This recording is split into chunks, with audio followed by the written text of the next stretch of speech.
കോവാക്സിൻ വിഷയത്തിൽ ബനാറസ് ഹിന്ദു സർവകലാശാല പഠനത്തെ തള്ളി ICMR. ഗവേഷണം നടത്തിയത് കൃത്യതയോടെ അല്ലെന്നും ICMR വ്യക്തമാക്കി. 3-ൽ ഒരാൾക്ക് കോവാക്സിൻ ദോഷകരമായി ബാധിച്ചെന്നായിരുന്നു ബനാറസ് സർവകലാശാലയുടെ പഠന റിപ്പോർട്ട്. വിവരങ്ങളുമായി നന്ദഗോപൻ ഒപ്പം ചേരുന്നു. നന്ദൻ, പറയൂ.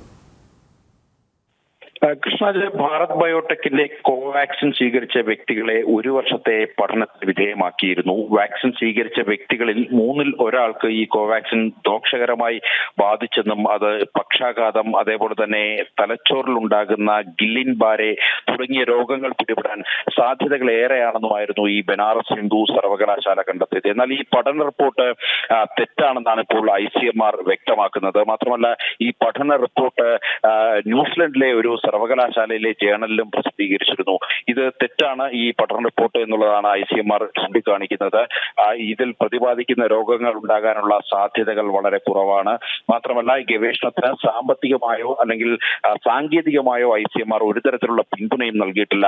വേണ്ടത്ര പഠനം നടത്താതെയാണ് ഈ ബനാറസ് സർവകലാശാല ഇത്തരമൊരു റിപ്പോർട്ട് പ്രസിദ്ധീകരിച്ചതെന്നും ഈ ICMR കോവാക്സിൻ വിഷയത്തിൽ ബനാറസ് സർവകലാശാലയുടെ പഠനത്തെ തള്ളി ICMR. കൃത്യതയോടുള്ള പഠനമല്ല, ഗവേഷണമല്ല നടന്നതെന്നാണ് ICMR പറയുന്നത്. വിവരങ്ങൾ നൽകുകയായിരുന്നു നന്ദഗോപൻ.